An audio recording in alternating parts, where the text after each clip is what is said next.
Hey kids, this is Ivan. How you doing?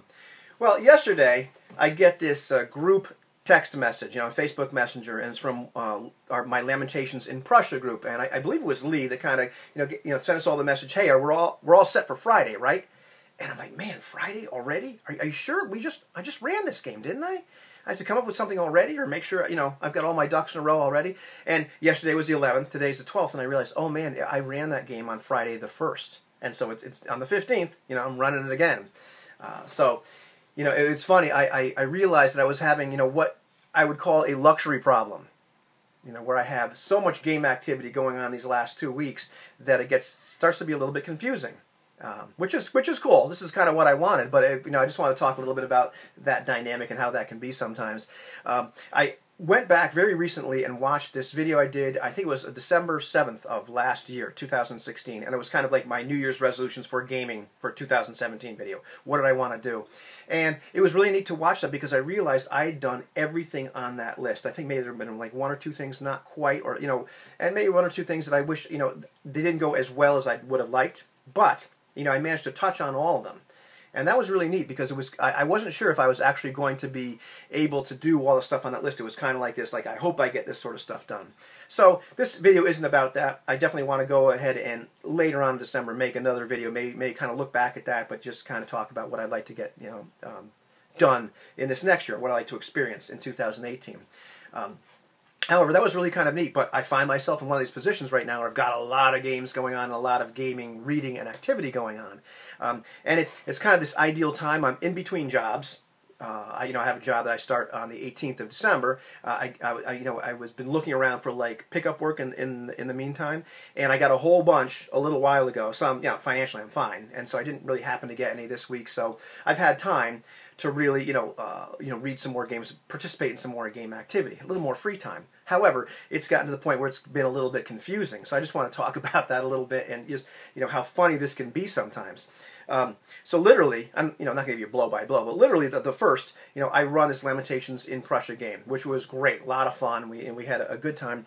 But then the next day, we're playing All for One, Regime Diabolique. So I have to completely change my mindset. And I don't know if you've ever had this experience. If you're playing various games and you get really, really into the headspace of one game, like after the Lamentations game was done, I'm still thinking about what's going to happen next. I'm having ideas of where we could go from here, like little threads I want to go on. I'm wondering. So you're still thinking about the game. You can't wait for the next session. But I realize I've got to change gears. I've got to get into All for One mode. I've got to be Philippe Moreau. I've got to do that. So we go ahead and we play All for One. Had a great time that Saturday on the 2nd.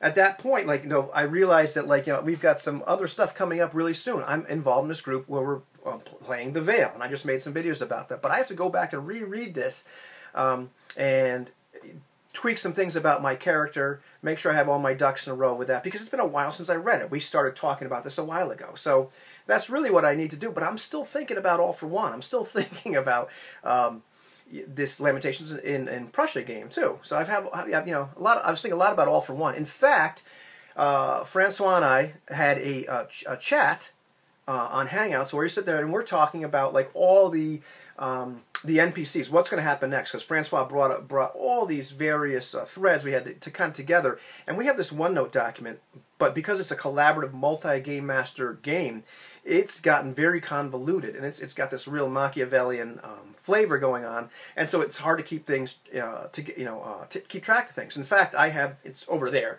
I have this big giant piece of cardboard that I cut off a box that a pellet stove came in, and I'm drawing all these various NPCs, not all the NPCs, but the big bad ones, the really important ones, and their connections to each other, and who's dead, and what happened on what session, and are these people connected or not connected, or what's the mystery behind this, or do we know yet? And so we have this talk, and Anthony couldn't make it, but we still have this little discussion. He made some comments on the video later on, and we were able to talk about that. So we're spending a lot of time talking about that. But at the same time, I get this Kickstarter fulfillment that comes in from Triple Ace Games, and they send me the Ministry of Mordavia and or Ministry of Unusual Affairs and Mordavia, Land of Horrors, and these great PDFs, and I read them and I'm like, oh man, I've got to do some reviews about these. I got so sucked into these things, even though I had other stuff I had to do. because game coming up and a conversation coming up, that I devoured those things, did some reviews on them, which I put up. But I was really next thing you know, now my head's all in that setting, and I have to kind of yank myself out of that setting because I'm thinking, man, what could I do with that? You know, the gears are turning. I don't know if you've ever had that happen. Yank myself back out of that because we're going to have this All for One talk, and then I have to continue to go on with the Veil. So I ended up playing 2 sessions of the Veil. I played with Same Old G on, I believe it was the 9th. We had this All for One talk on the 8th. I played with Same Old G on the 9th. We do this little solo session for my character, and then we do another session with Anthony on the 11th, I believe, early on the 11th. 10 o'clock in the morning, as a matter of fact. So yesterday we did that. 10 o'clock in the morning, our time, here on the Eastern Standard Time, like with Quebec and Connecticut. But, midnight Anthony's time. It was a lot of fun. And so, now I'm really in this whole Veil mindset, and especially after playing the 2 sessions, I'm really jazzed about those characters and that situation. But I realized at this particular point, I have to yank myself out because I've got this game coming up, and I have to make sure that I go back and watch a couple things, make sure I have my ducks in a row. While all this is going on, I become intrigued by Vampire the Masquerade. Now, when Vampire the Masquerade came out, I was married and I was starting to have children. And so I did not have time for role-playing games. I was just, it was a different path, different time in my life. And I was focusing on different things. So I missed the whole Vampire the Masquerade, World of Darkness thing. I've since gone back and read some stuff. But for whatever reason, I'm scanning YouTube one day, and one of my subscriptions is talking about games, and he's done this big series on Vampire the Masquerade 20th Anniversary Edition. And I start watching a couple of these, and I start to become intrigued because he does these great reviews, and it's a really comprehensive review.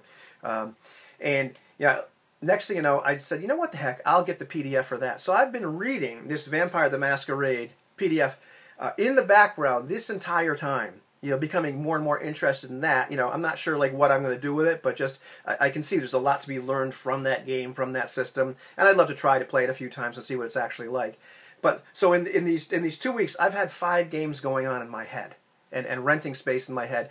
And it's funny because at any given time, the game that I probably should be spending time on, that I should be preparing for and should be focusing for, is not necessarily the one that's grabbing me, and I have to kind of be responsible. Can you imagine this? I'm being responsible for my hobby, for something fictional. So I have to finally put down the shiny thing and say, okay, I'm going to get back to you, but I'm going to pick up the game that is more pressing. And then, of course, once I'm there, once we start doing it, it's a lot of fun, and then I don't want to put that one down. I'm not sure if you've ever had that happen in a kind of a luxury problem. And there's still a whole bunch of other things that I want to get to, which I'll talk about probably in 1 or 2 videos about things that are interesting me and my resolutions or goals for 2018. So hopefully some of you identified with this video, or maybe I'm just completely crazy. I'm the only one like that. So yeah, tell me what your experience has been.